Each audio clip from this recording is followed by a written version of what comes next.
Today we are diving into a development that has sparked intense debate, strong reactions, and a lot of unanswered questions around the world. Israeli Prime Minister Benjamin Netanyahu reportedly joining what former US President Donald Trump has referred to as a board of peace focused on Gaza.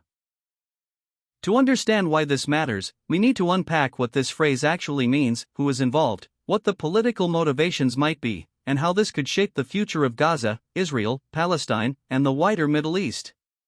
At first glance, the idea of a board of peace sounds hopeful, even optimistic.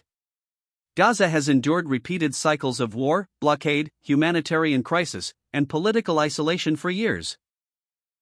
Any initiative that claims to prioritize peace immediately attracts global attention. But as with many political terms, the reality behind the phrase is more complex, layered, and controversial than it initially appears. Donald Trump has a long history of framing foreign policy initiatives in business-style language. During his presidency, he often described himself as a deal-maker and promoted the idea that long-standing conflicts could be solved through bold, unconventional agreements. The Abraham Accords, which normalized relations between Israel and several Arab states, were presented as a major success of this approach. In that context, the idea of a board of peace fits neatly into Trump's preferred narrative of leadership through negotiation, leverage, and personal relationships.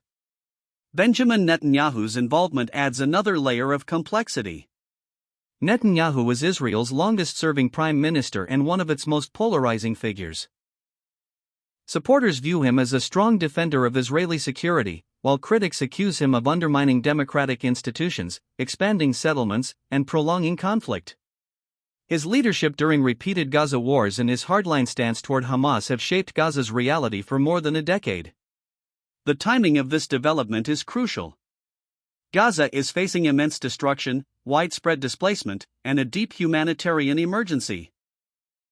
Infrastructure has been severely damaged, access to food and medical care is limited, and civilian suffering is at the center of global concern. Any proposal related to Gaza is therefore scrutinized not only for its political intentions but also for its real-world impact on millions of people. The term Board of Peace itself raises important questions. Who sits on this board? What authority does it have? Is it symbolic, advisory, or designed to influence concrete policy decisions? Unlike formal international bodies such as the United Nations or the Quartet on the Middle East, this concept appears informal and politically driven rather than institutionally grounded. Trump's continued influence in American politics plays a key role here. Even outside the presidency, he remains a central figure within the Republican Party and commands significant attention from global leaders who anticipate a possible return to power. Netanyahu, who had a notably close relationship with Trump during his presidency, may see alignment with Trump as a strategic move, both domestically and internationally. During Trump's time in office, U.S. policy toward Israel shifted dramatically. The U.S. recognized Jerusalem as Israel's capital, moved its embassy there, recognized Israeli sovereignty over the Golan Heights, and proposed a peace plan that was widely criticized for sidelining Palestinian aspirations.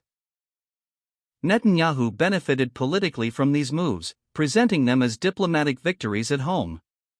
By joining or endorsing a Trump-led peace initiative, Netanyahu may be signaling continuity with that era of U.S.-Israel relations. This could appeal to his political base, especially at a time when he faces internal criticism, legal challenges, and public protests within Israel. Positioning himself as a central figure in an international peace effort allows him to project leadership and relevance on the global stage. However, for Palestinians, especially those in Gaza, this development is viewed with deep skepticism. Many Palestinians associate Trump's policies with marginalization and loss rather than peace. The Trump administration cut funding to UNRWA, closed the PLO office in Washington, and largely adopted Israeli narratives on security and territory. As a result, any Trump-backed initiative struggles to gain trust among Palestinians. The inclusion of Netanyahu further complicates Palestinian perceptions. Netanyahu has consistently rejected the idea of a fully sovereign Palestinian state and has supported policies that critics argue entrench occupation and separation. For many Palestinians, peace cannot be achieved without addressing core issues such as statehood, borders, refugees, Jerusalem, and the end of blockade and occupation. Another critical issue is Hamas, the de facto governing authority in Gaza. Hamas is designated as a terrorist organization by Israel, the US, and several other countries. Any peace plan for Gaza that excludes Hamas raises questions about enforceability and legitimacy. At the same time, including Hamas in negotiations is politically unacceptable for Israel and its allies. This creates a fundamental dilemma. Gaza cannot be stabilized without engaging with the realities on the ground, but political constraints limit who can be part of the conversation. A board of peace that does not clearly address this contradiction risks becoming an abstract exercise rather than a practical solution. Regional reactions are also important to consider. Arab states that normalized relations with Israel under the Abraham Accords may cautiously welcome any initiative that promises stability. However, they are also sensitive to public opinion at home, where support for Palestinians remains strong. These governments must balance diplomatic ties with Israel against domestic pressure to oppose policies seen as harmful to Palestinian rights. Egypt and Jordan, which have long-standing peace treaties with Israel, play a crucial role in Gaza-related diplomacy. Egypt, in particular, acts as a mediator between Israel and Hamas and controls Gaza's southern border. Any serious peace effort involving Gaza would require Egypt's cooperation. An initiative driven primarily by Trump and Netanyahu, without clear coordination with regional stakeholders, may struggle to gain traction. The international community's response has been mixed. Some policymakers view unconventional diplomacy as potentially useful in breaking deadlocks. Others see it as undermining established international frameworks and norms. The United Nations, European Union, and human rights organizations emphasize the importance of international law, humanitarian access, and accountability, areas where previous Trump-era policies were often criticized. There is also the question of whether this Board of Peace is focused on genuine conflict resolution or on post-conflict management that avoids addressing root causes. Discussions about Gaza often emphasize reconstruction, security arrangements, and governance reform while sidestepping broader political questions. While rebuilding infrastructure is essential, it does not replace the need for a political horizon that offers Palestinians dignity, rights, and self-determination. From Netanyahu's perspective, focusing on Gaza separately from the West Bank may serve strategic goals. Israel has long pursued policies that treat Gaza and the West Bank as distinct entities, weakening Palestinian political unity. A Gaza-specific peace initiative could reinforce this separation, making a comprehensive solution more difficult. Domestic politics in the United States also shape this initiative. Trump's messaging around peace, strength, and leadership resonates with his supporters. Presenting Netanyahu as a partner in peace allows Trump to contrast his approach with that of his political rivals. Gaza, despite its complexity, becomes part of a broader narrative aimed at U.S. voters rather than solely at regional stakeholders. Media framing plays a significant role in shaping public perception.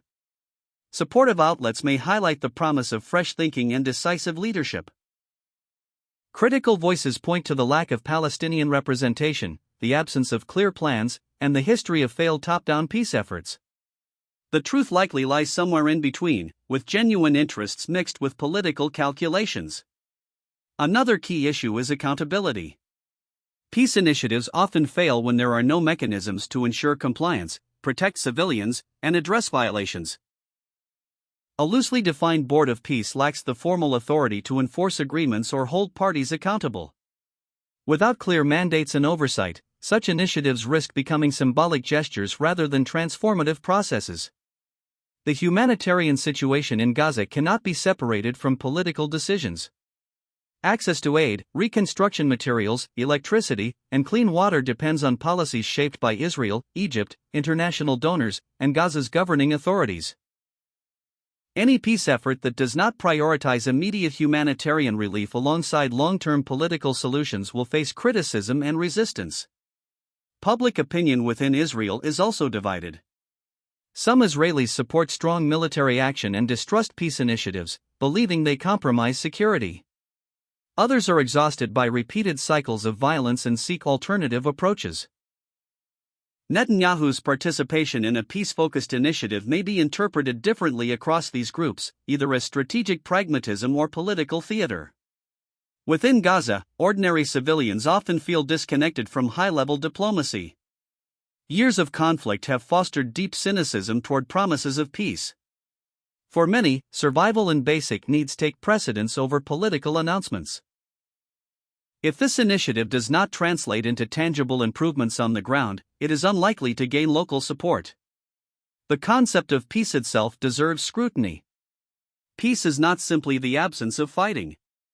It involves justice, security, freedom, and mutual recognition.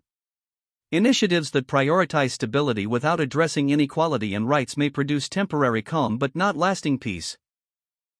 History in the region offers many examples of agreements that reduced violence but failed to resolve underlying tensions.